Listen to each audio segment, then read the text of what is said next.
Hey guys, I want to introduce you to a word in the Bible that appears over and over again. It's the word covenant. And a covenant is a legal bond made by between two parties, initiated by someone who has authority and is in a position of power to do so.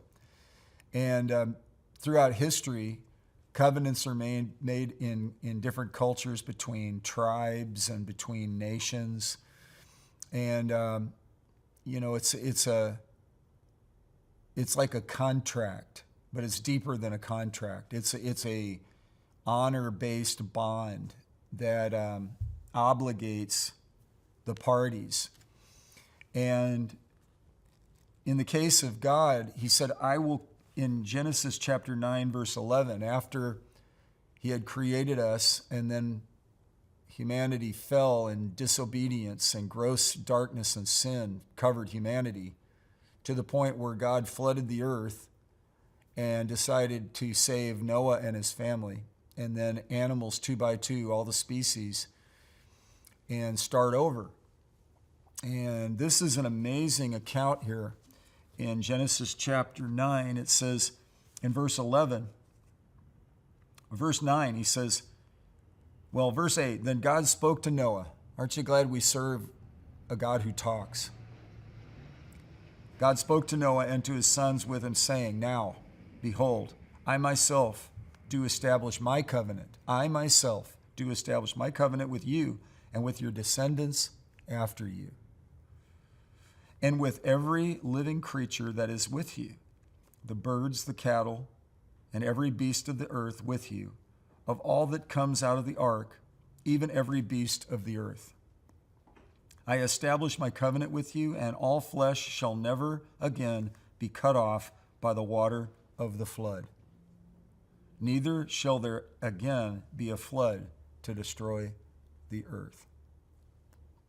What a relief. This is a promise. The first part of this covenant he makes with all of the creation. I'm not ever doing this again. And God said, this is the sign of the covenant, which I am making between me and you and every living creature that is with you for all successive generations, from Noah till now, including you and me.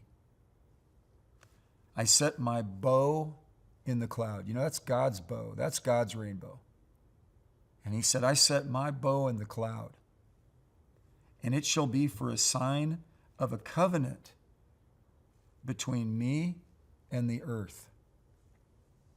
It shall come about when I bring a cloud over the earth that the bow will be seen in the cloud.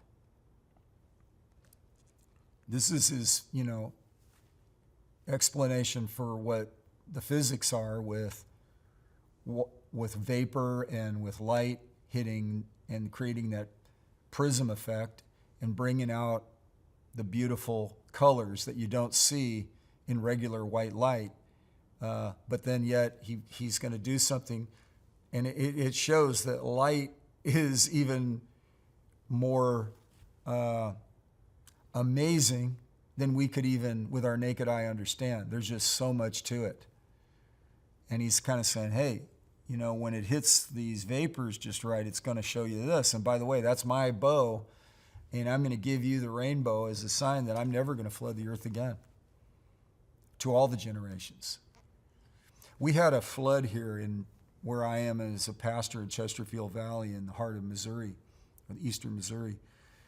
The Missouri River is only about a mile as a crow flies from this where I'm sitting. And we had a levee, an agricultural levee that was breached. It actually broke rather than breached. And this whole area where I'm sitting is flooded. That's where our building is and where our studio here is. And I thought about this, that little miniature flood really didn't feel miniature. If it floods your basement, it's a big deal. But thank God he's never going to flood the entire earth again, because we, over and over again through every generation, have deserved it, actually. And just that he says, I'm not going to do that again. is such an indication of this covenant-keeping nature of his love. And he said this. And that's why I so appreciate, and I've always loved rainbows. I appreciate the colors. You know, my granddaughter is in kindergarten, and she recites the colors in order. So she's really, you know, kids love primary and secondary colors. I mean, our playground at our church, we did the 3 primary colors, and we did a secondary color, green. And I just love color. I know people who are colorblind, so they'll look at something and they'll think it's sort of a muddy brown, but in fact it's green from somebody that doesn't have color blindness. Color is an amazing thing. So even for a colorblind person, that's their world, so they don't feel like they're missing out. It's just, oh, you mean that gray thing? Well, no, it's actually light blue. It's like, oh, I thought it was gray. Well, you know, that's kind of fun, actually. You know, you send somebody to go pick something out. It's like, why'd you put that with that? And it's like, I think it looks awesome. And so for them, they go ahead, you wear it. Anyway, the rainbow. It's a symbol. It's an expression. It's an assurance. I'm never going to flood the earth again. This is between all of my created beings and myself. I will make a covenant. I will establish a covenant. He says, I myself will establish my covenant with you. Noah's standing there and God is just saying, I just want to let you know I love you.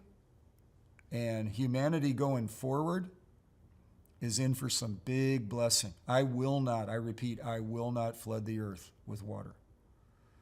So, you know, I want to read the all the way to verse 17. So he says, it shall come about in verse 14, when I bring a cloud over the earth, that the bow will be seen in the cloud, and I will remember my covenant, which is between me and you and every living creature of all flesh, and never again shall the earth water become a flood to destroy all flesh. When the bow is in the cloud, then I will look upon it and remember the everlasting covenant between God and every living creature of all flesh that is on the earth. And God said to Noah, this is the sign of the covenant which I have established between me and you and all flesh that is on the earth. Verse 18, now the sons of Noah who came out of the ark were Shem, Ham, Japheth, Ham, his father Canaan. These 3 were the sons of Noah, and from these the whole earth was populated. And I'll close with this. I've watched these TV shows about genealogies. There's one on PBS that I find fascinating. They really work to go as far back as they can in the life of the different guests that they bring on. And it's always inspiring. It's often very intriguing. It's occasionally heartwarming. It's sometimes disappointing to the participants, you know. But at the end of the day, my view as a Bible-believing follower of Jesus is that we all trace back to Adam and Eve, and then through this bump up, we all trace back to Noah. You could save yourselves a lot of money right now. I'll just do a genealogy for you. This is where we started, with Noah and Shem, Ham, and Japheth, and Ham was the father of Canaan. And these were the sons of Noah, and from these the whole earth was populated. Here's a side note as we finish.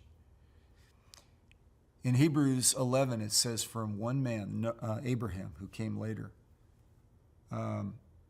such amazing things transpired.